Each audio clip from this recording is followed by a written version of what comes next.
I used to think profit was a dirty word. Like, people think about money and it's like greedy or shame or guilt or avoidance or whatever it is. But when you look at COVID and the after effect and how many businesses had to close their doors, profit isn't greedy. Profit is survival. Profit is the future of your business.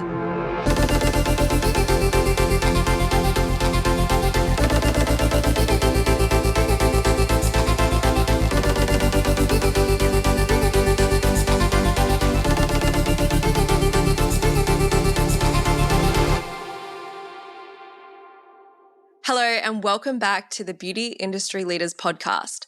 I'm your host, Sammy Kennedy. Today's episode is one of those conversations that will leave you speechless, fired up, and ready to take radical ownership of your life and business. Today I'm introducing you to Clarissa Saco, a powerhouse cosmetic tattoo artist, mentor, investor, salon owner, and single mum who has rebuilt her business and life from the ground up. More than once. She bought her first salon at 22, built a 6-person team, became a certified fee browse master, and after escaping a DV situation with just 25 cents in her bank account, she rebuilt everything from scratch again. From growing a premium PMU brand to buying commercial property, raising her kids, and now empowering other women to build unshakable skills and self-worth, her story is raw, real, and incredibly inspiring. Whether you're a salon owner, a cosmetic tattoo artist, or someone going through a season of self-doubt, this episode is your permission slip to keep going and back yourself. So grab your coffee or your wine. I'm not judging, although if you're listening to this on a Monday morning and having wine, I am slightly concerned. But get comfy and enjoy this incredible chat with Clarissa. Welcome to the show, Clarissa. How are you feeling today? Oh, thanks for that introduction, Sammy. That was really nice. And wow, I was impressed by myself when you were rattling that off. Thank you. You have done so much. Like hearing your journey of where you started, you've been in the industry for how many years now? I'm just updating everything from 17 to 18 years of being self-employed, but 20 years in the beauty industry. That's a huge journey to go on and see all the different trends and innovations and obviously different economic situations, and also you going through your 20s, 30s and now entering into your 40s. Like, how would you summarize your whole journey in one word? Just a huge life learning experience. And I think many lessons, many tests, and yeah, we've made it out. Still here. So a lot. Yeah. It's been a lot. So you wear a lot of hats. You're a trainer, a businesswoman, property investor. But for those of you who don't know you yet, who is Clarissa beyond the job titles? So my most important job is I'm a mother, but I'm also a serial learner. So I'm constantly learning new things, jumping from one thing to another, trying out, reading books all the time and listening to podcasts, and just addicted to learning. If you're addicted to learning, are you also someone who just keeps learning all these new things, or do you actually implement them? I give everything a go, but I have to make a conscious decision to give everything a go, because otherwise, I'm just gathering so much information, bit of an information hoarder. But I think when you are addicted to learning and you do learn so much, some of the stuff becomes repetitive, and then it just becomes part of you. It just subconsciously gets embedded, and the next minute you are implementing or you're living what you've learned. I love that so much. It's so funny. Like, I think for me, I go through those periods where I'm like, oh my gosh, I want to learn all these things. And then I almost get information overwhelmed. And I'm like, no, Sammy, just go implement that one thing and then add the next thing in. I don't know if you get like that, but I had a whole podcast binge, and then I had, I'm not listening to any podcasts for like 2 months. It gets like that. And I think you sometimes just focus on a specific area. If I have a key focus that I'm trying to improve, then I will invest my time into podcasts, books, and following people who are professionals in that area until I move on to my next subject of mastery. So, what's been your latest hyperfixation? Oh, I guess my latest hyperfixation, I've been getting into a lot of psychology, which I find is good help for understanding students, for understanding my kids, clients, people around me. So, yeah, I've been quite fascinated in it, and it definitely does help with all the hats that I wear as well. I think that's a really great thing to learn, because if you understand how humans work and how to communicate, you honestly become a master at life. Like, everything we do is communication and engagement. So learn how people work and you'll be able to work people in a healthy way, I hope. Yeah. Yes, no, um, definitely. so what's something people are always surprised to learn about your journey? Before we dive into it, like, what do you think is the most wow thing? I guess they're surprised in how long I've been doing it, and they're surprised of how much I still love doing my job as well. So let's go into your journey a bit more. Like, you started beauty back in 2004. What was your dream back then and how has it evolved? Well, back then, my original dream was to have like a really fancy salon in a really fancy suburb, a beautiful fit out, and, just a real luxe dream salon. And that was my dream without any money behind me. So the salon where I had my first job came up for sale, and it was in a worn down shopping center. It was like walking back into the 80s. It was a pokey little salon, and it had 3 rooms. The walls didn't touch the roof, and it had a solarium back then, actually, which not long after got banned, and a spray tan room. And my dad said to me, you should buy it. And it was for sale for $17,000. And I thought, that is not what I want. I said to Dad, I was like, no, that's not how I want my salon to be. I had all these dreams, and I explained to him, and he said, you have to crawl before you walk. And I didn't have any money behind me, and I'd only been an employee for somebody else before that. So I didn't have a raging business. So it would have been stupid for me to commit to a high-end lease of 3+3 and to finance a fit out when I didn't actually have a business behind me. So that was a very humbling moment, and it was the best decision I ever made, because I bought that salon and I borrowed money off my dad to invest in a skincare range and a makeup range and just a computer system back then, and just some retail. I filled the place up with retail and started from there. I think that's a really comforting reminder to those who are out there wanting to take that big leap and have the fancy salon fit out and go and have the big team and, all the things that look flashy on social media, but to be reminded that you can't necessarily go and do those things if you don't have cash flow, if you don't have clients, if you don't have the brand, or you do and you get the loan out, but it comes at the expense of financial hardship, high levels of stress, and very reactive decisions. I think back and I just think, imagine like how many eyebrow waxes, $20 eyebrow waxes back then I would have had to do to pay my rent and to pay my loan on my fit out, and how much work and time I would have had to put in to even make a profit. So I'm glad I did start small. So with the first salon that you invested in, how long were you there for before you realised, look, I'm probably outgrowing this space and need to move on? So when I first moved in, it was just me, and I was lucky to make $100 a day. The salon owner that I purchased the salon off, she had started up doing beauty from home. So she had taken most of the clients from home. So I was expecting, because I did work there previously, a little bit higher profits than what I was surprisingly presented with. So $100 day was a good day for me in the beginning, and it was mostly like walk by traffic.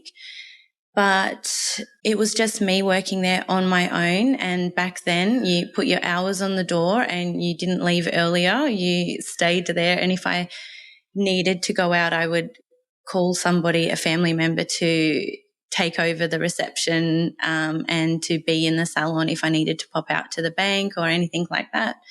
So it started off just me, and then I did a lot of letterbox deliveries. Back then we were advertising in the yellow pages, was a big thing, and word of mouth was something that helped grow my business. I put in a referral system right back in the beginning, and a lot of my clients that had come to me previously found me. Within that year, I hired my first full-time staff member, and we were able to eventually grow the team with different staff members coming and going. But at our fullest, we were a team of 6, but we only had 3 salon rooms. So we used to work those rooms like clockwork.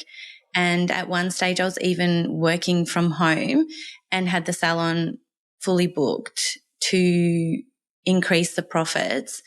And it was at that point I was thinking, do I get a bigger lease, or how do I scale this? And I decided that the best move for me was to invest in a commercial property. And that was the path that I took instead of deciding to rent a bigger space. I thought, no, I'll do things. We could have moved out a lot quicker, but I just had to get some ducks in a row so that we could make a little bit more of a solid investment. I want to backtrack on something that you said earlier, which is that you invested $17,000 into buying this business. And then you've said this lady that you've bought it off has gone and opened up a home salon. She's taken all the clients. And then you've also told me that you bought all the skincare ranges and the makeup ranges. Like, what did you actually purchase for $17,000? So it was like we had a little list of what was included, and it was basically the fixtures and fittings. So there was a solarium included, a spray tan setup, and the beauty beds and everything else to kind of go, like cabinetry.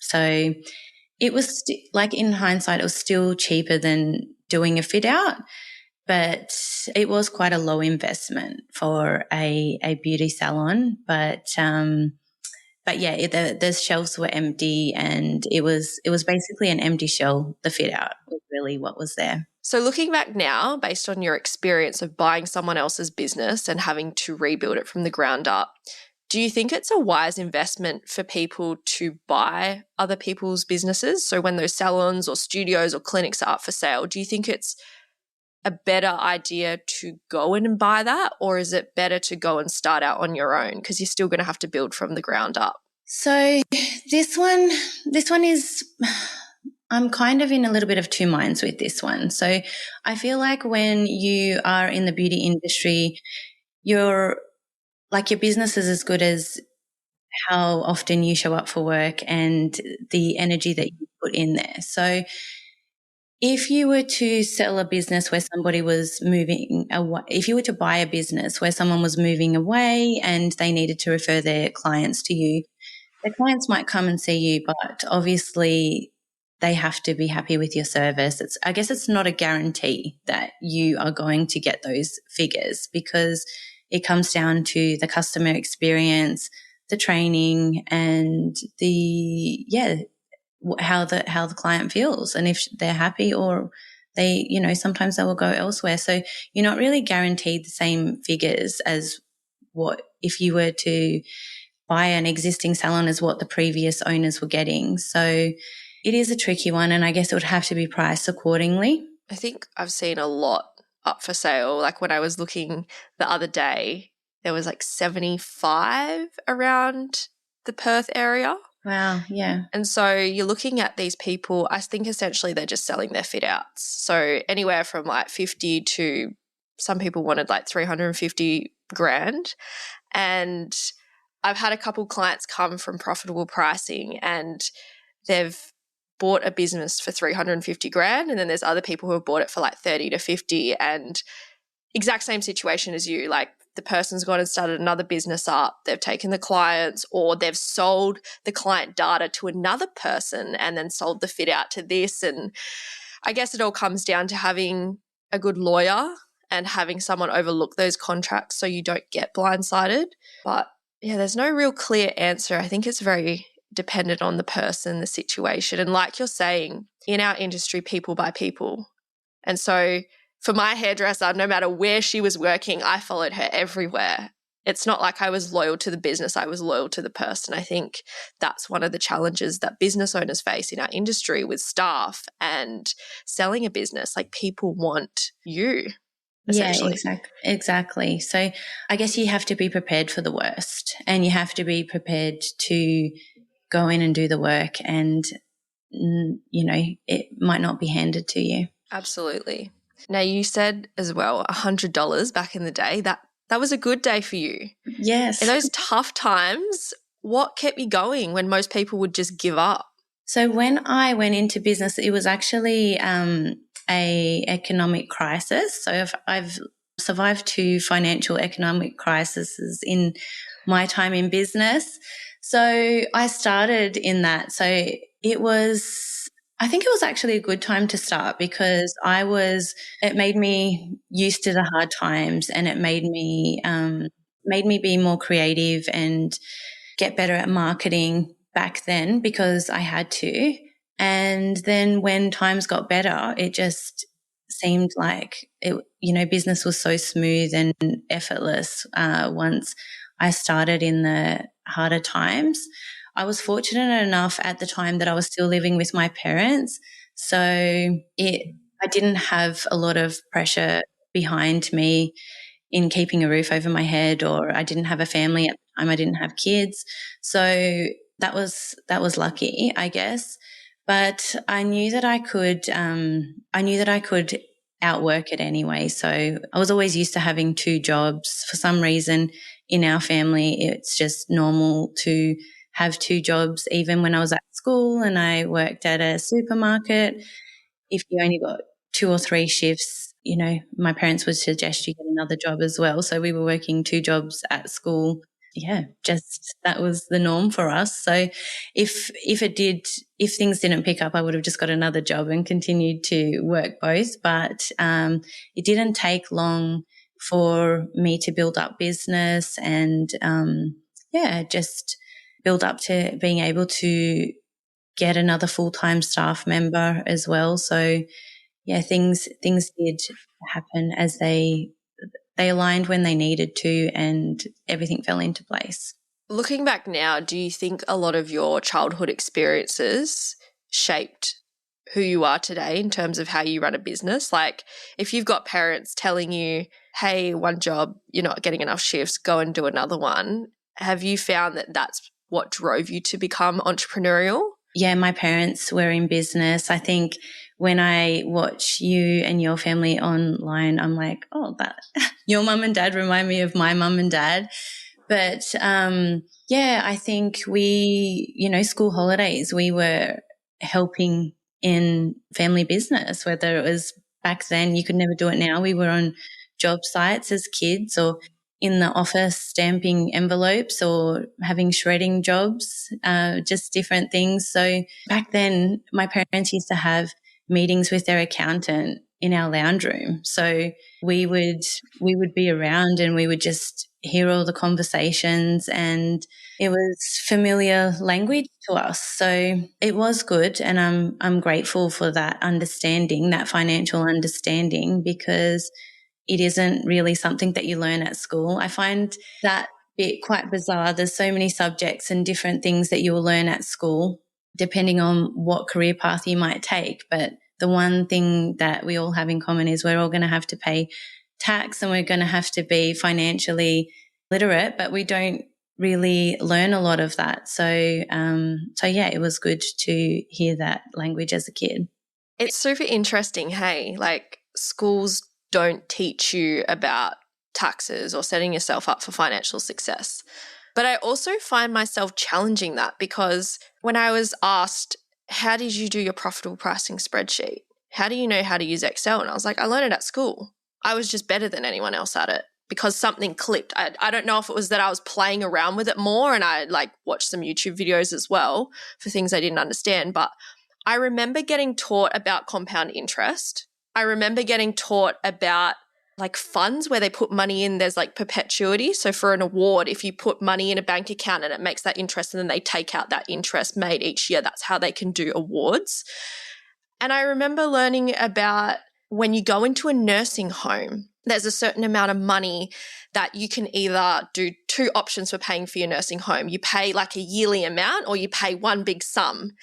And if you die, you don't get a refund or anything like What that. school Like did it's you just, go to? We never learned any of this stuff. I went to Albany Senior High School, and Yeah, it's wow. really funny because I know a lot of people I talk to, they don't. And I just said the same thing. Like, I didn't learn that at high school, but I started to think like, where did I learn these skills? And it was kind of hidden in the maths. Like, it wasn't super obvious, like this is tax, this is this. But I did learn about compound interest. I did learn about depreciation. I did learn about inflation. Yeah. And I did do some economics in year 10. I didn't study it like an ATAR for 2 years, but I knew enough. And then I think when I came into business, I started becoming obsessed with all the things people hated, numbers and economics. And I was like, if I can understand these things when no one else does, I can always be ahead. And so now when it comes to things like your pricing or business strategy, I don't like listening to the news. I've actually blocked the news, funnily enough. Yeah. Like, not unfollowed, blocked, so I don't even see their stuff in my suggested. But I do still check on how the economy is going. I look at the inflation rates, the CPI, GDP, all of those things, so I can go, okay, is now a good time to invest? Is now a time where I need more cash?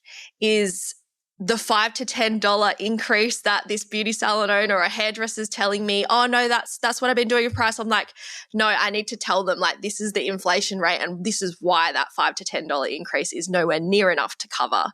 So yeah, maybe one day I won't be beauty industry leaders anymore. Maybe someone else might come in and be beauty industry leaders, but maybe I'll have an academy setting adults up for success in life, teaching them the things that you don't really get taught, just like life skills and finances. And, you know, because when you ask someone, oh, what should I do with my life? Oh, no, you can only ask a financial advisor that. And then you go to a financial advisor and they go, oh, you're too young. We don't want to talk to you.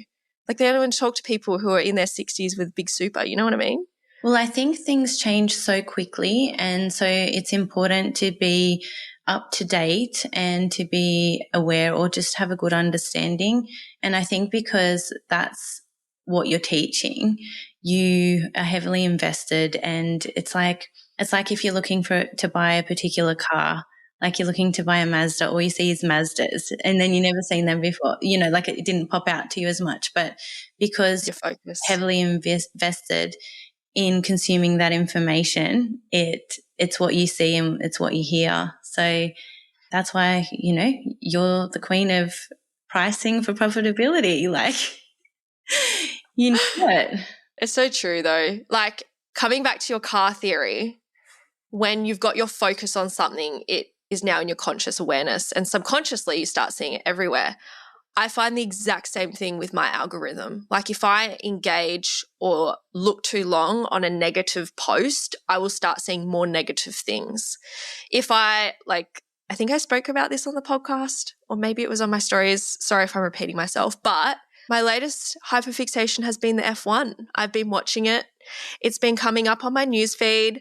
I've been getting all these ads for it. Like, it's just next level. And then there was another time where I had dark humor and there was some pretty fucked up shit coming up. And I was like, I need to engage with something different. But, you know, my whole point here is like exactly what you're saying, whether it's your algorithm, whether it's your mindset, your daily life, whatever you are focusing on, you will start to attract more of. And I've actually found myself probably in the last month, honestly, in a negative spiral because of the things that I've been seeing, and trying to pull yourself out of that. Yeah. Like, you sit there and you try meditate, and then you try visualize, and then you trying to journal and do all the things, and like there's this barrier of resistance. But I guess what's taken days or months of one habit, you can't expect it to be undone in one day. You've got to also build the opposite, right?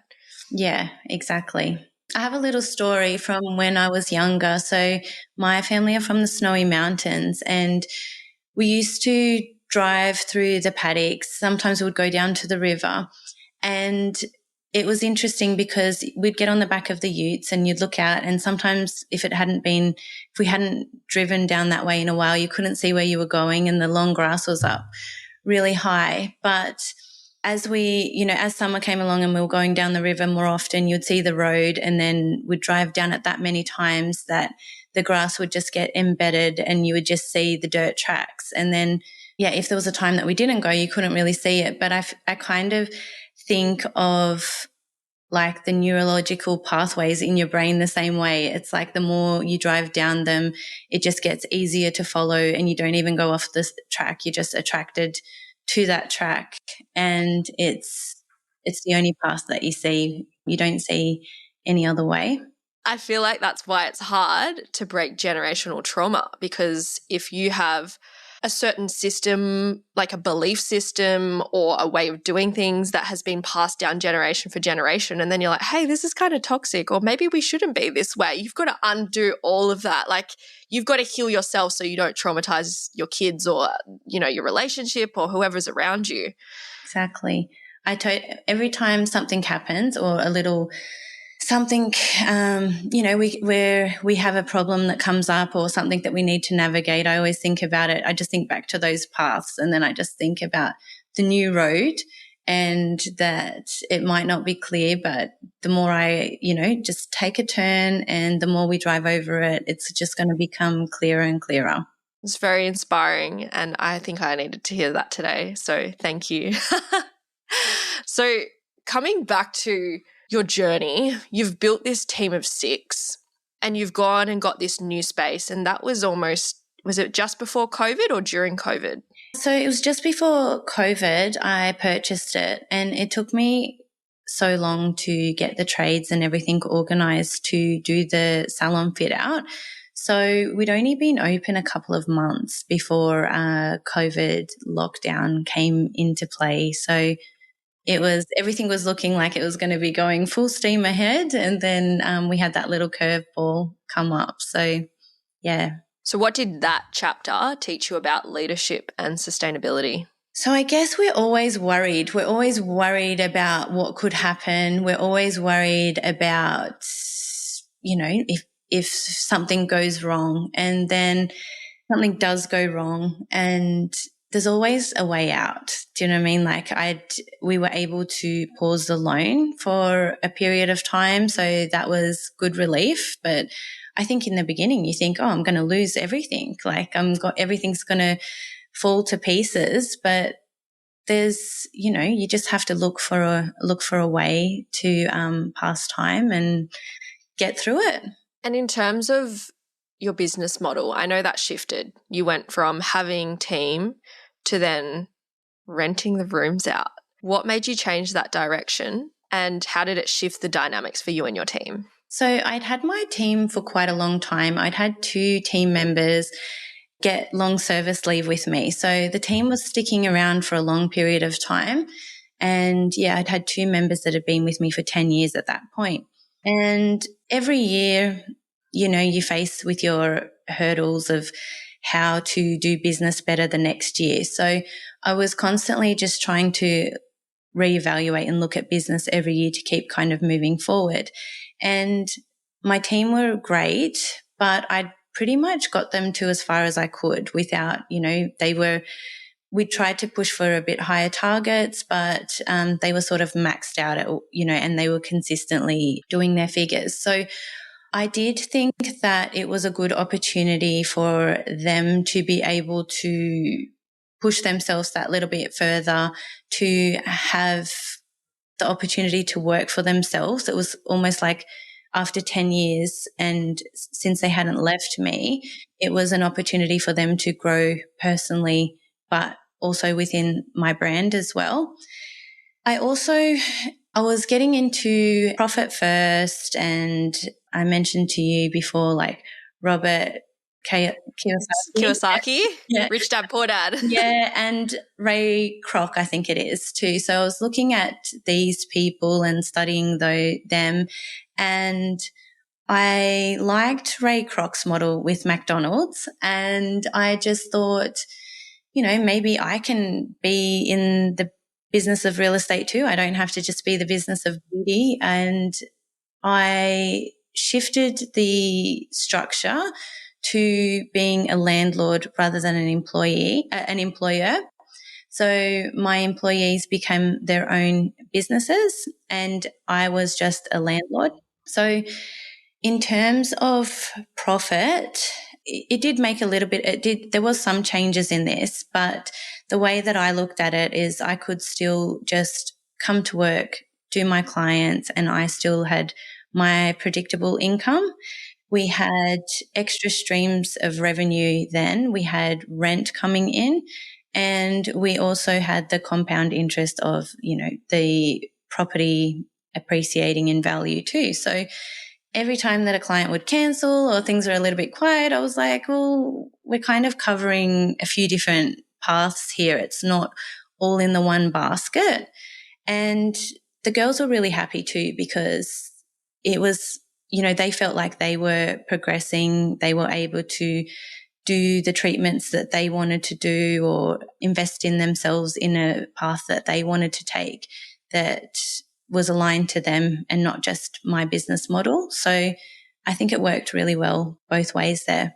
That's a really big move to make as a business owner. Like if you talk to many people in this industry about how they feel towards staff, there's that fear of my staff are going to leave. I've invested all this time and money into training them and they're going to take clients, they're going to take this. And you've gone the other way and gone, what can I do that's going to help them gain something from this? Not just you as the business owner, not just you as a landlord, but them also gain the opportunity to go out and create their own business because that's this pathway, right?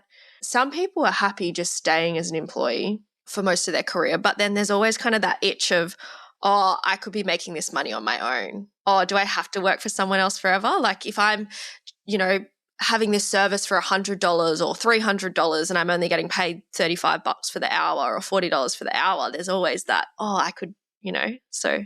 Yeah, so what I found with the girls was that they become a bit more proud and they loved having the opportunity to own their own business with less risk. So essentially, instead of having to go and commit to a lease and get a fit out or find one of those salons, as you said, online for sale and buy somebody else's business and go out on their own, we were able to keep our community, and they also had the safety net of my brand and clientele as well. So it was a very smooth, comfortable transition for them. But it was nice to see them, feeling proud about and, putting time into their own little businesses and making their own promotions and investing in machinery or equipment that sparked their interest. So yeah, it was a really nice experience. And I also think that if you do want to help people and you do have good intentions, that, things always work out and it's, it is a thriving environment. So yeah, it was a good success.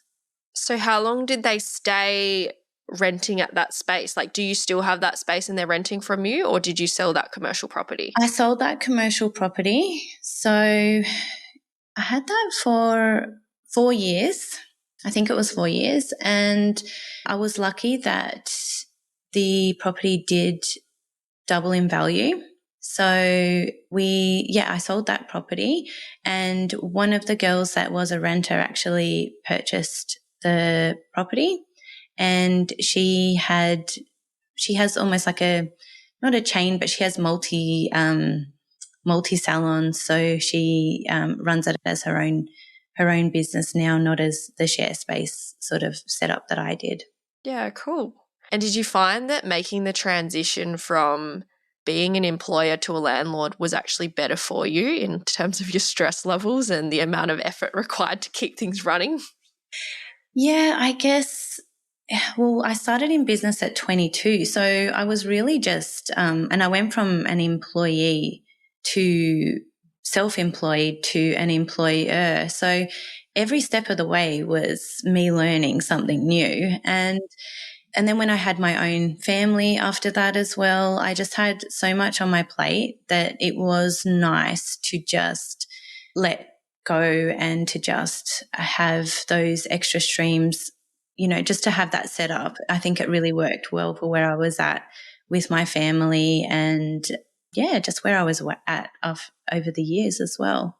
Did you find when you had a team that you were still turning over decent profit in the business, or did it get to a point where wages were taking up 50, 60% and you're barely seeing any money coming in? So we were doing a lot of low ticket services back in the day, like a lot of lash tints, waxing. So there wasn't a lot of profitable markup on those services because wages was our biggest expense. So when you incorporate sick leave and long service leave and maternity leave, it does, you do find that you're not really making profit. So I would find that there was times when, we were super profitable, but then there was times where, I would have to pay out long service leave and I would have to go full steam ahead, maybe work Saturdays and Sundays, amp up my services to cover those expenses that I hadn't allowed for. Didn't even think about those things coming up. I think people say, oh, staff come and go and whatnot. I didn't know that I was going to have, such a long-standing team, and it was great. But, and some industries, like I know when my parents were in business, they would have set up where they would pay increments into long service leave and that. So I don't think, or I wasn't advised that we have this set up in the beauty industry. So, yeah. But yeah, like in trades and that. So even if somebody leaves and goes to another trade, they have, they take that with them. So yeah, not having those systems in place, you can be making profit one year, huge profits. And then, just a few of those things come up and it can turn quite quickly. So looking back now, if you were in that same position again, going into the new space, having those team members, what would you do differently?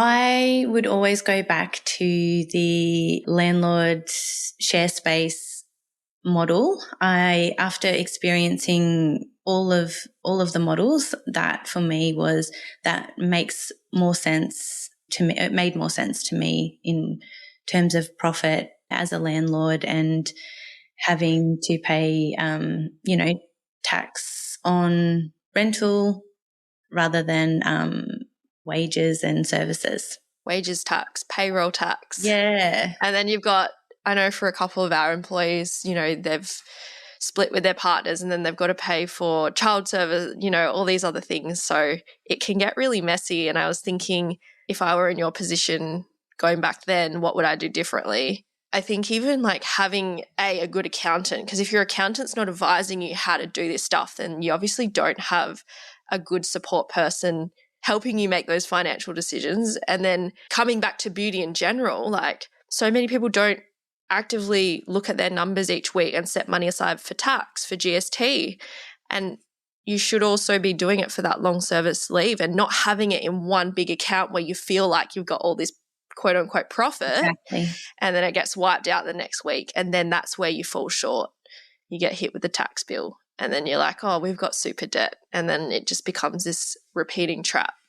It's hard to get out once it's snowballing. So it's good to just have things as clean and easy as possible from the start. Absolutely.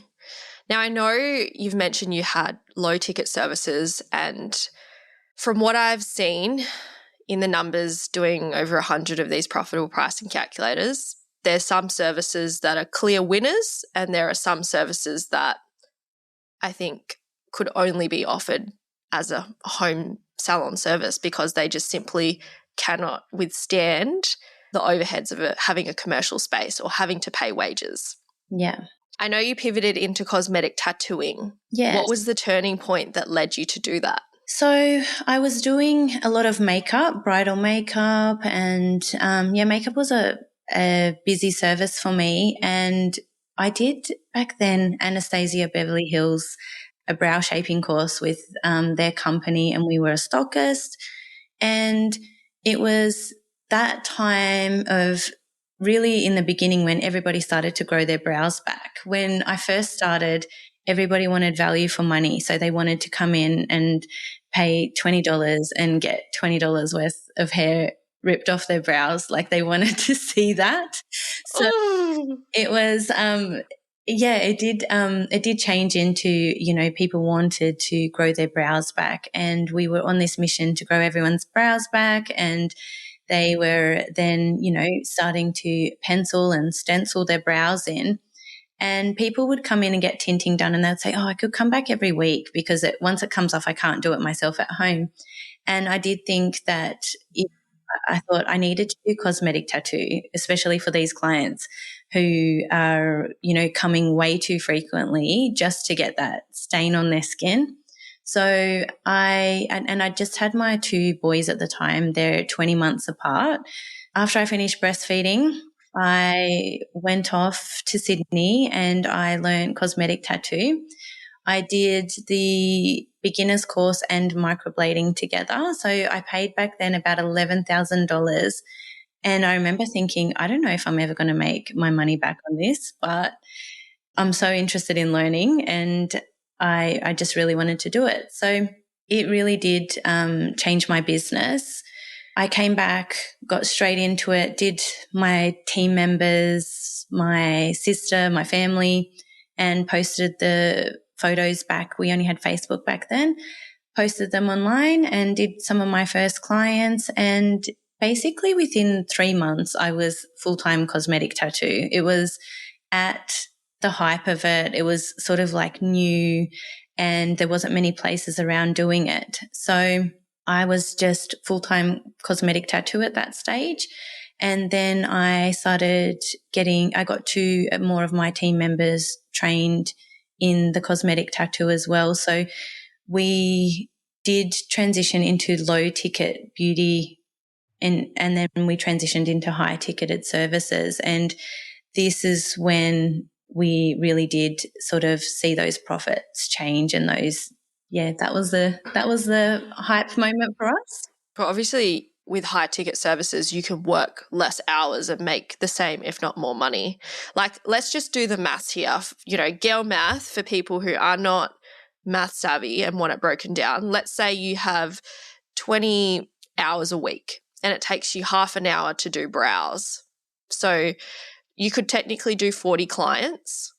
And let's say you charge on average, let's say $70. I know a lot of people are probably charging less, but let's say $70. Okay, that's $2,800.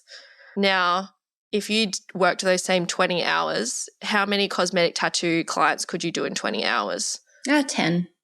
10?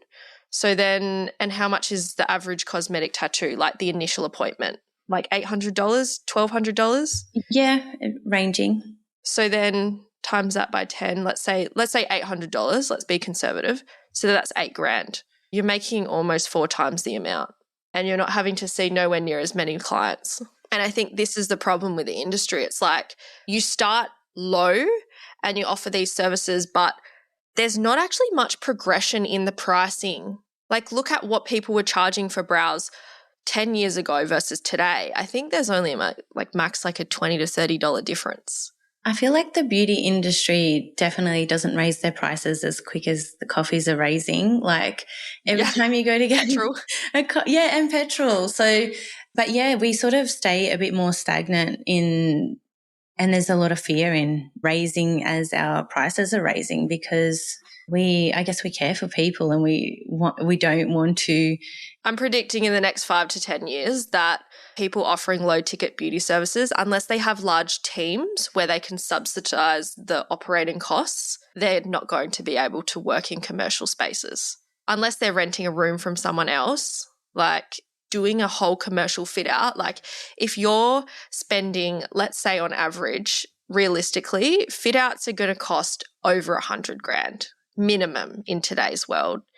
And if you get told it's going to be 60, you know it's probably going to be at least double. So let's say you spend 250 grand, you divide that over 5 years, that's like 50 grand a year just to pay off your fit out.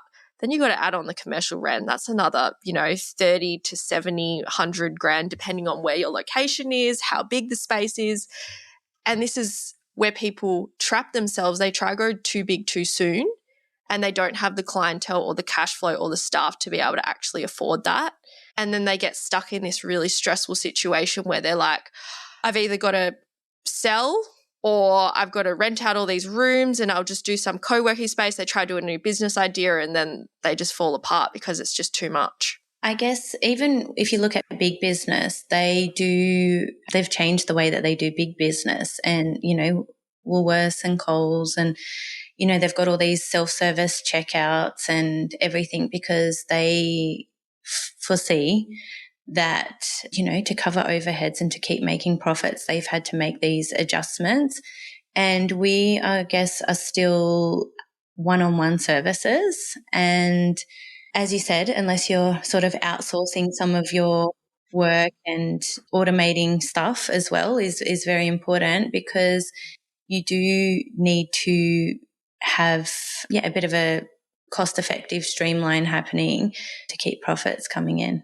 I used to think profit was a dirty word. Like, people think about money and it's like greedy or shame or guilt or avoidance or whatever it is. But when you look at COVID and the after effect and how many businesses had to close their doors, profit isn't greedy. Profit is survival. Profit is the future of your business. It's sustainability. And so if you're not considering it, it's like, it's essential. Quite scary. It's essential. And also, too, as a business owner, you are somewhat responsible for other people's households as well. You have to make sure that your business is running smoothly and profitably so that you can continue to employ people, so that you can keep creating jobs as well. I think there's so much pressure that comes with being a business owner that if you're not going to do your role properly, don't do it at all. Because if you aren't doing it properly, it's not just your life, it's everyone's lives. It's loans, it's debts, it's, people's families. It sounds scary, but that's the reality of it. Like, we have one of our employees, right? He was a casual and he was working for us and he wrote his car off.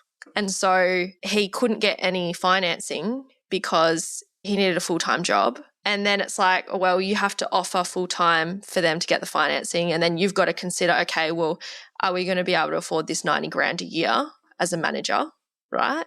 And so all of a sudden that big decision is like, there's so many flow-on effects that you can't just commit to them for 6 months and be like, oh, no, I'm done, I can't afford this. Like, you've actually got to project it out and then go, how do we make this work so that, A, you can make a good decision for your business, and B, you know that you're not going to let them down and make them redundant because you're like, oh, I can't afford this anymore. That's right. Imagine how many people are getting laid off at the moment in corporate because of AI innovations. Like, the banks are a huge one I've been seeing as well, like ANZ and Commonwealth and a few other people just like laying off employees. They're closing down their branches everywhere. It's actually, it's hard to even get into a branch of where you actually bank these days. Like, are you even able to deposit cash? Like, why would anyone deposit cash if there's no easy way to do it? That already builds up a barrier of resistance. Like, people in today's world want ease, convenience, and instant. It needs to be instant. So if it's not that, then they're just trying to push you into that whole new section, and this is where it's all going to be like crypto, and it's just going to be a different world we're living in again. It's fast, and you've got to try and get your head around it all. So with your cosmetic tattoo, I know you've gone and trained under fee brows, and then you've actually made yourself a fee brows trainer, which is a huge accomplishment. What was that process like? Also, when I did my initial training, I realized, and this is something that I find pops up a lot when you train new people as well. So I guess you expect that, you see all these, like, I was looking at all these fee brow artists overseas, and I thought, I'm going to go do cosmetic tattoo. I want my work to look like that. I went and I spent my 11 grand and I came back and my work was okay, but it did not look like that. So I did invest in a few more courses that were locally here in Australia. And then I went over to Serbia to do some more training and just continued to train. And then one of my fee brows mentors, Crystal, she got me to help her as assistant trainer. So I worked with her as assistant trainer. And then in 2021, I went and did my Cert 4 in adult education. And then I don't train fee brows, but I have my own method of training now. So I teach microblading, powder brows, and lip tattoo. And I do one-on-one training at the moment. How was it when you went to Serbia to go do training? Like, that's a huge thing, leaving Australia, going to a different country. You've signed up to this training. Like, tell me more. It was so fun, and it was a whole experience. They were like amazing there. They had teachers teaching, and then this was before AI came. When was this? This was probably 2018. At that point, they had translations for 8 languages when you were doing your course. So you could actually, I think they had live translators translating, and you could just plug into wherever you were from. So they were really, really advanced in that department and in the skills department too. So I just found that they took their job very seriously. When I did my first course here, I remember, I just passed so easily, and they were like, "You're a natural, you're great." Came back, started doing my work. I mean, who wasn't going to give me a certificate? After you go there, you pay $11,000, you're going to get your certificate. I came back, and in my head, I was just picturing how my work was going to look like. These, artists that have been tattooing for 5 to 10 years. And I came back, my work was not like that, but it was lucky that I had a good idea of how to do makeup and shape brows. But yeah, I think it's like if, you ask a beginner to draw a cat, and then you ask an artist of 10 years to draw a cat, the two cats are going to look completely different. And yeah, I think, people do just think that they're just going to go and do this one course and they are going to be set up. But yeah, it is art. Cosmetic tattoo is art, and you have to practice, and then your technique gets better. You learn how to use different tools, and even people's skins. It's like painting on a canvas or, a smooth piece of paper, or, someone's skin might be like a scrunched up piece of paper, and you might need to use different paintbrushes to paint this. And, you have to learn different ways and adapt your own style as well to just come to finish that work. You know what I find really interesting about cosmetic tattoo is when I was at uni, this is probably 5 years ago, I think it was my first year in uni, my Chinese lecturer had her brows tattooed. And I said to her, "When did you get your brows tattooed?" And she's like, 30 years ago.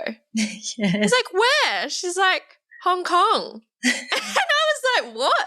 So she had microbladed brows. They looked great. They were fine. There wasn't anything like, they didn't look like the sperm brows that most people from her age probably would have. She actually had nice brows. And I was so amazed to think that that was around way before we even knew about it in Australia. I had a similar experience when I was doing this Vietnamese lady's facial, and I looked at her eyelashes, and they were long, but they were really patchy, and some of them were grey. And I said, "Do you have eyelash extensions?" And then she said, "Yeah, I do, but I haven't had them done for 10 years." And I was so confused. But she said that back in her country, she'd got them done 10 years ago, and this is 10 years ago. So 20 years ago, she got this done, and they had services where they would take out, do like a hair transplant in the eyelids, and well advanced, I say. But you look at Vietnam and you go, "Oh, that's, a third world country or developing, whatever thing they're calling it these days." It's just like, you don't think that they would be more advanced in beauty services, but they are in some ways. Like, Yeah. I can say they're like Vietnamese, they're pros at the nails, but I question their hygiene standards for sure. I got roasted by someone who listens to the podcast, and, you know, like in a nice way, kind of, I don't know. I said, oh, I got my nails done in Vietnam. And she's like, oh, I hope you don't get hepatitis or something. And I was like, don't make me feel bad. Like, I wanted to do it and then I didn't end up. Yeah, it was a whole thing. But it did make me question, like, oh, they come with their little bag and, you know, that nail file's been used for the last 100 people for sure. And there might be a little bit of an alcohol spray and a tissue, and then it's like, okay, we're going to cut your skin now. And part of me was like, oh no, I can't do this. But then the other part was like, do I try communicate that? And am I going to sound rude? And then I just kind of felt, oh, I'll just sit this one, like I'll sit through it. But now I don't get my nails done. I'm a bit like scared. I guess it's, I guess it's good that we have council regulations and OH&S and infection control. In the cosmetic tattoo, you have to have your infection control certificate and know how to, you know, handle all that sort of stuff. So I guess, it makes it a little harder to get qualified, and there's a few more steps, but I think there could be even more rules and regulations enforced. But we do, I guess, sit quite good in that aspect when you do compare it to other industries. Other services. Yeah, for sure. So something we've spoken about in the past is your journey to rebuilding. You had to escape a DV situation with your now ex-husband and put your kids first. And I remember you telling me the story of how you actually rebuilt, in terms of you still had the team, you had the commercial space, and you had no money, and you were like, how do I make this work? You've gone and fled from him. Can you walk us through like what happened at that time? So I was living in Sydney at the time, and I made the decision to leave the family home. Things got quite heated, and things weren't safe for us at home. And we were experiencing domestic violence, and we had to pack up and leave. And we had our bank accounts were drained at the time, so we left with 25 cents in our account at this point. I was lucky that I still had that commercial spot running in Queanbeyan, which is near Canberra. So we came back, and I really didn't want to go back to work because I was so frazzled, and I just didn't want to face anybody. And it was very obvious at that point that something had gone wrong because I was so skinny. I'd lost half of my hair, and everybody when they would see me, they were shocked. But I had 10 days. It was in the Easter holidays, and I had 10 days to buy new school uniforms and get my kids back to school and try and get back up on our feet. So I literally just got straight on Instagram, made a video, told people I was back. I'd been gone for a year and just had the rental space being rented out and working behind the scenes, and told everyone I was back. And I got appointments straight away and took the kids to work with me, and they sat in, and I did a couple of clients. Then we went out and we bought the school uniforms. I think the first day we didn't actually have enough for everything. And then I had clients booked in the next day, came back, and just started again. It was a really tough time, but I guess it was the first time that I just seen like how valuable my skill set actually was, because I was, looking at your business all the time, looking at the numbers. When you commit to loans and you have properties and investments and whatnot, you sort of know how much you need to kind of keep everything running, and you get scared of wheels falling off and of what could happen. And I guess this was my point of realization that, you can still survive. Like there's, you can hit rock bottom, and it's not as scary as it seems. And the fact that I had invested so much in my skill, as it was almost like clients were just waiting for me to come back. And it just, everything fell into place, and we were able to slowly rebuild right at that moment. When you look at the situation of going to that women's refuge shelter and looking at the situation you've been put in and the situation other women have been put in, what do you think the difference was between you pulling yourself out of that within 4 days versus other people who had been there for months?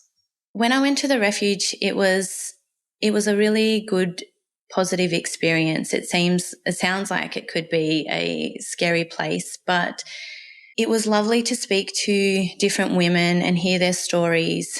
And the one thing that I found that they all had in common was that they were just struggling financially to restart, and they had nowhere to go. They didn't have, they weren't employed. The people in there weren't employed, and they had kids to look after. So it was hard for them to find work that could actually financially support them as single mothers, and they would be able to support their children fully as well. So I did feel quite grateful that I was able to, like, that I did have a skill. And I guess this was the first time that I sort of seen how valuable having a skill like beauty, cosmetic tattoo was, because I knew that all I had to do was just start again, start advertising myself and booking appointments.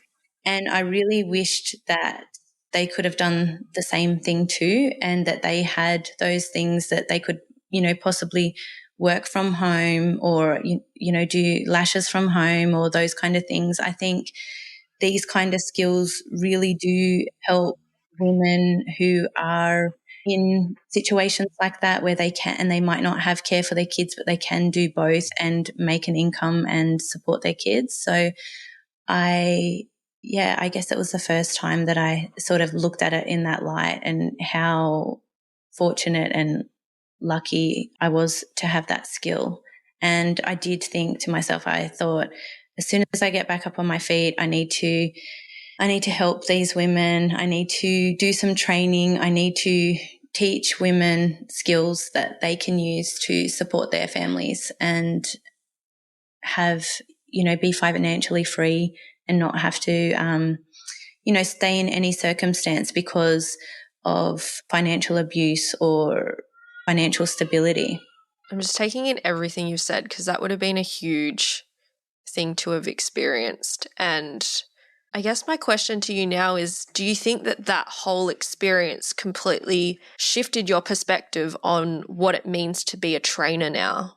It does. So that sort of put that to the front of my mind. So it was so easy for me to just continue doing one-on-one with clients, but I really had that fire in me to be able to step into my training role more, so that I can help people gain skills. And I just think it's, even if you're not in an abusive situation, and if you just, it is still an amazing skill that you can kind of work around your family hours. You can work from home, and it's just, it just helps women be able to kind of have it all. And especially cosmetic tattoo, I guess it is a high profiting service. So, once you get good at it, it's an amazing career. And,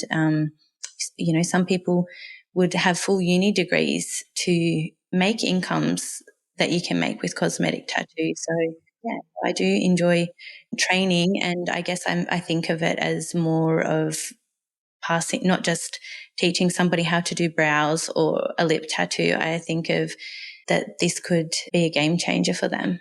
So it's not just the technical skill, it's financial stability, it's the ability to be able to make your own income, it's the ability to choose how you want to live your life with this skill set rather than having to, I don't know what the right word is, but like have someone else tell you that this is what you have to do or be in control of your whole life, I guess. Yeah, exactly. So now you look at things with all these experiences, the skills, you've been through a lot, clearly, and you're so positive. That is the one thing that really inspires me about you, is that despite going through all of these challenges, you're always finding a way to be a glass half full person. What has helped you through those moments? Like, how have you been able to maintain this? Well, as I said before, I think everything happens for you and not to you. So through all those experiences, I guess I've just always, I think you have so many signs when something is not right. And sometimes we ignore those signs, or sometimes they're not loud enough or not clear enough, or we need them to be, to blow up in our face. So loud that we can't possibly ignore them.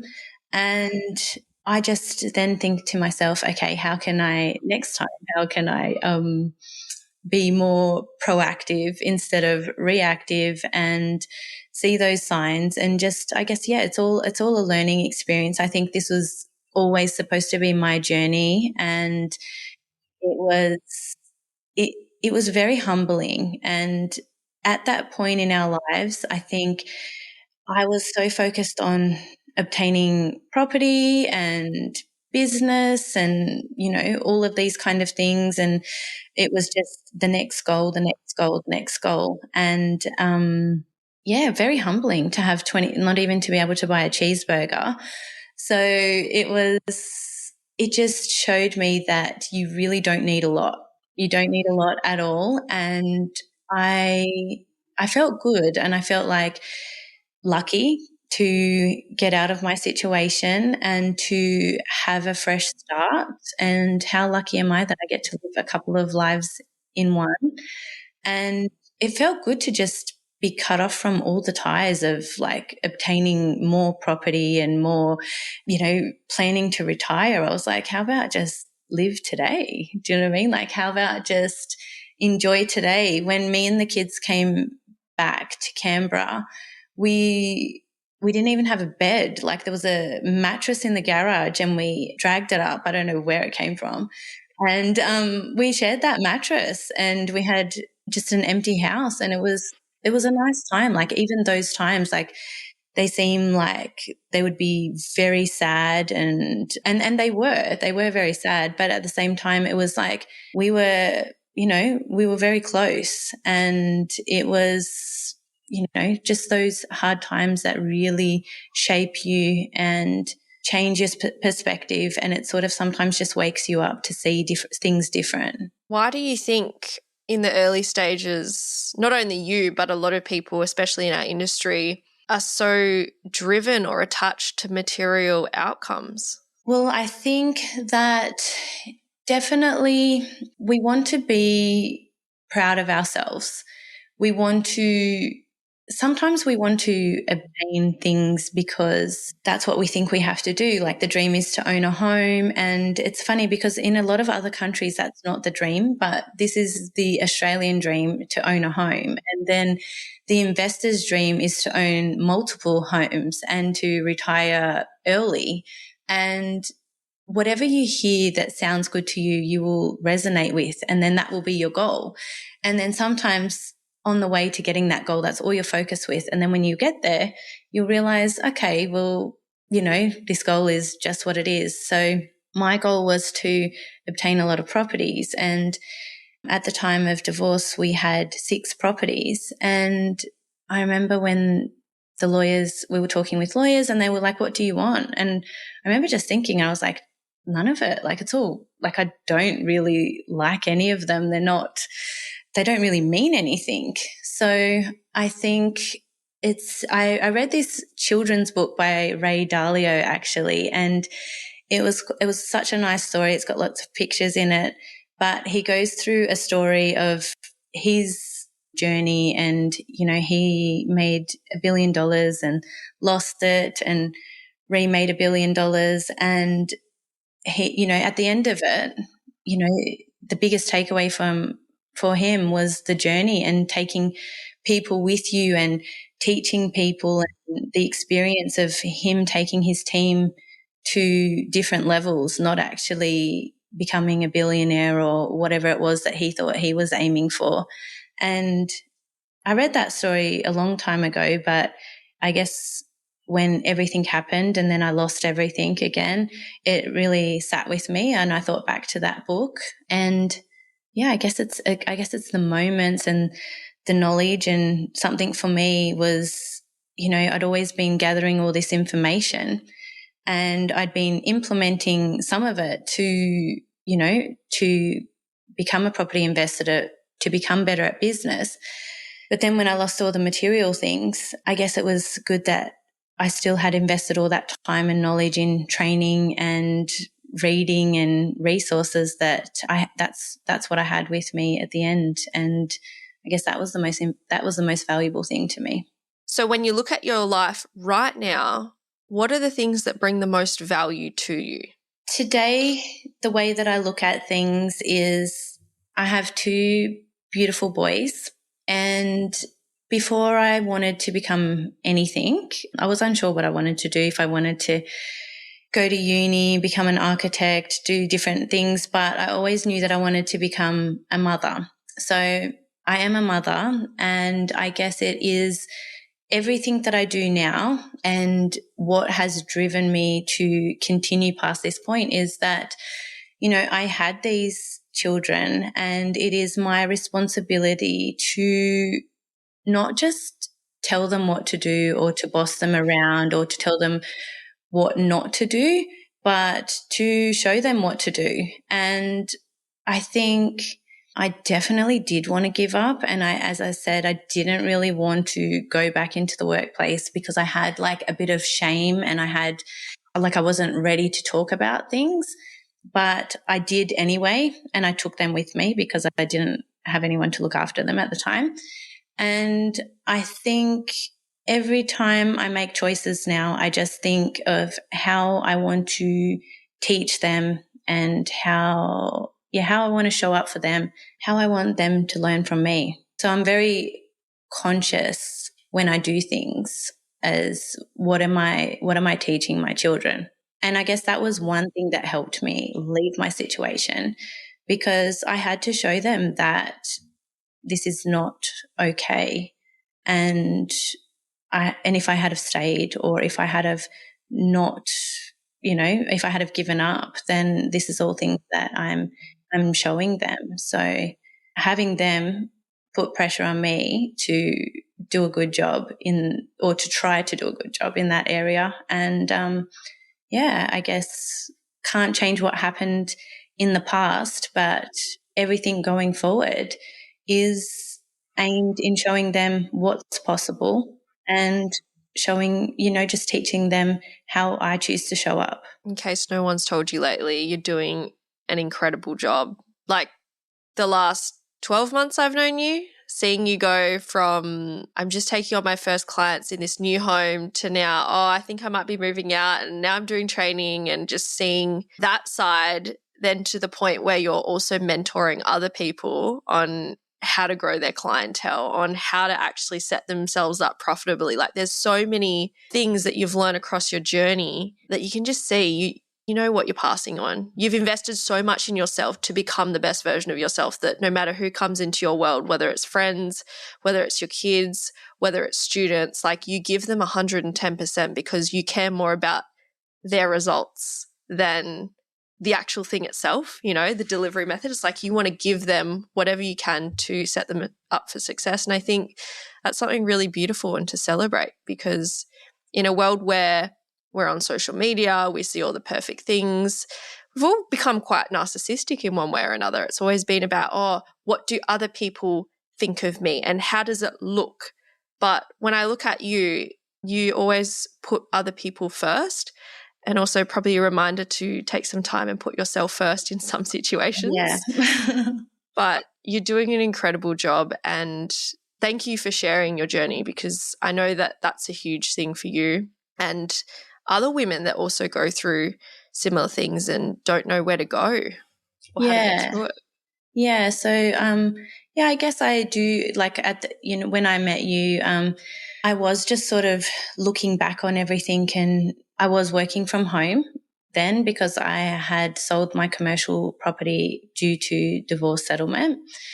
And I was just working by myself. I had no team at that point. So it was great to have you there to kind of bounce off. It's like you know all the stuff, but it's like having somebody to guide you. And you're much younger than me, but gosh, it was so good to learn from you too, because I was like, you're just a whiz on AI. I was watching you, if anybody's worked with Sammy before, but I was just watching her like I like to listen to my audiobooks on like fast speed and everything like that, but watching Sammy on a spreadsheet or working with AI is like 10x. And I was like, I just loved it, and it's helped me so much. But it was good just when I was on my own and I had no team, it was really good to have you as my coach. And just to have, I've learned so much stuff over the years, but just to have a fresh set of eyes and a new take. It had been probably 5 years since I'd had a coach, and I have had plenty of coaches over the years, but a lot had changed, and you were just coming in with a different, fresher approach. And I really needed that, and it helped me get back up and see what I can share. There's lots there, and yeah, I'm excited to share everything with people and to help watch them grow. And yeah, I just truly do want I do want that for women too, that they can have their business, they can support their family, and they have their skill set, that whatever the situation is, they they can pick themselves up again and again. I think that's a very inspiring takeaway, and ultimately like very wholesome and fulfilling. Like if you're not doing this for like you got to know your why, and I think if that's your why and the mission is so strong, you'll always find a way to make it work, because you're really focusing in on like, this is what it means for me. It's not just offering a service. This is like my lifeline. This is my impact. This is my legacy. Now, we're going to work towards wrapping up today's episode. We're going to go through the rapid fire round of questions. So hopefully this doesn't put you on the spot too much, but also don't have to have a perfect answer. It's just the first thing that comes to mind. You ready? Let's do it. Are you more obsessed with the process or addicted to the result? The process now. What's a belief you used to have in business that you've completely outgrown? A belief that I used to have in business, I guess accumulating more or, going bigger meant more profits or more results. I've definitely been able to scale back and make that more profitable than having a big team or a bigger space. So less is more. What's the most expensive mistake you've ever made, and what did it teach you? Most expensive mistake that I've ever made. Yeah, the whole legal process with divorce is very expensive, but necessary. And I think everything will be aligned eventually. And it's, yeah. What's one unpopular opinion that you think more people need to hear? These are hard, Sammy. One unpopular opinion. I think I've said this before, but everything happens for you and not to you. And it's easy to feel upset with maybe something that a staff member or another business has done to upset your feelings. But you have to look at the positives and think of it might be a direction in a new way and for bigger and better things. So easy to look at all the negatives and spiral that way instead of looking at what did I actually gain and how did that put me on a better pathway. Correct. What's one thing you refuse to compromise on in life or business? I guess time is very valuable. So doing services that you enjoy, being firm on your boundaries and setting the hours that you need to work, and still having time for your family and friends and for yourself as well. What do you want to be remembered for beyond your business?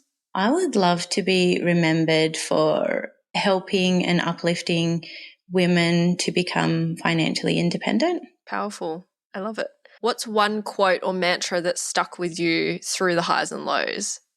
Probably not the same one that you've said, though, with No. the life happens for you, Yes. not to you. Is there another one? One mantra. Oof, I have a lot. You got this, queen. I believe that everything and anything that you want or desire is available for you. And you just have to make tiny steps forward, create that new path, keep going over it until the grass is flat and it's embedded and you can see clearly where that path is. And anything is achievable if you just keep making small steps in the right direction. Just a really good reminder. It's not going to happen overnight. It's that continuous over and over to the point where you want to give up, but you just keep pushing through. And then one day you're like, oh, I actually did it. That's it. And the last one is what's next? Like, what is lighting you up right now? So I've been doing one-on-one cosmetic tattoo training and I've really enjoyed doing that. But moving forward into 2026, I am starting a circle for solo freelancers, ladies working from home, and I have a group called Solo Salon Circle. It's a community for anyone working on their own without a team, and just a community to kind of work on goals together and to just bounce ideas back and forward and have fortnightly tasks to do just to keep moving the needle forward and to scale bigger than a hobby. So my goal is to see home salons to be able to scale larger than a hobby, but to still keep their freedom to work their hours and not have to have an open shop front at all times. So that's what I'm focusing on for 2026. Very exciting. I look forward to seeing it all come to life. And I know whoever joins, they will have plenty of tips and tricks because you're always upskilling. You've always got new things you're sharing. So it'll be a game changer. Thank you. Is there any last words of wisdom that you want to leave before we wrap up today's episode? I'd just like to thank you, Sammy, for all of your support and just for being a great coach and a good friend as well. And I do think it is important to surround yourself in communities where people can relate and you can talk through your highs and lows. And yeah, I think community is really important. And that's something that I have definitely noticed from going from a team to working on your own. So it's great that you can be over the other side of Australia and we can still connect on like-minded things. So thank you for that. You're welcome. I feel like even though I'm not talking to you, listening to my podcast, so you feel like we're catching up all the time, but I'm like, I haven't heard from you in a month. Yes. Well, it's the text here and there. Yes, social media is good too. So for sure. No, thank you. And thank you for trusting me. And I just love seeing the ripple effect. Like it's literally, I think the coolest thing about training or education or coaching, and if you're in a similar spot, I'm sure you'll feel the same, but like this is the ripple effect that I experienced. Like Clarissa came to me, here's her situation, and it was like, I remember one of the first things you came to was profitable pricing because your sister had referred you. Yeah, exactly. And then I got the whole backstory of what was happening and I was like, this isn't a pricing problem, it's a self-worth problem. And so it was like rebuilding that confidence and that self-worth, and then the prices increased and then you were fully booked. Like you were having to turn people away, get a wait list. And then as you flip the switch, it was like now your one-on-one students that you're training, you're giving them more confidence. You're giving them a pathway of how to progress themselves through the industry and just not stay stuck. And then it's like those people who have the clients, they're better to their clients. It's just like this whole ripple effect. And so Thank you for reminding me that on the days where I feel like I'm just talking to this computer screen and it's like, what am I doing? And I feel like I'm not getting anywhere, that like, even if it doesn't feel like it's not doing anything, there are still ripple effects. And it's the same if you're listening to this right now. You might be sitting in going, oh, some of this is relevant, some of it isn't. But I can assure you, if you have a client and they've unloaded on you that their boyfriend's broken up with you, or someone's died, or something's going on, and you've held space for them and you've been kind, then they're going to also be able to hold that space and do that for someone else. It's like when you have someone let you in, when you're like in your car and you're like, please let me in, and they let you in, and then someone else needs to come in and you let them in. Like, it all starts with us. Yes. And if we can do it first, then we can raise the standards and create that flow-on effect. Yes. Clarissa, your journey has been nothing short of extraordinary. I honestly hope you write a book one day so that we can get the full picture, because I know there's even parts of this that we didn't even begin to cover. But for anyone who's feeling stuck, scared, or starting over, I hope this conversation reminded you that your story's not over yet. If you want to reach out to Clarissa, where's the best place that they can find you and connect with you? The best place to find me is on Instagram, and just reach out and send me a DM. What's your handle? We'll link it in the show notes. Clarissa Visage. Clarissa.Visage. Okay, at Clarissa.Visage for all your support, hype up, training, whatever you need, she's there. Thanks, Sammy. Amazing. Thank you so much, and I hope you enjoyed today's episode. If you did, please send either myself or Clarissa a message and let us know what your biggest key takeaway is. Otherwise, I will catch you for next week's episode. Bye. Audience exclusive.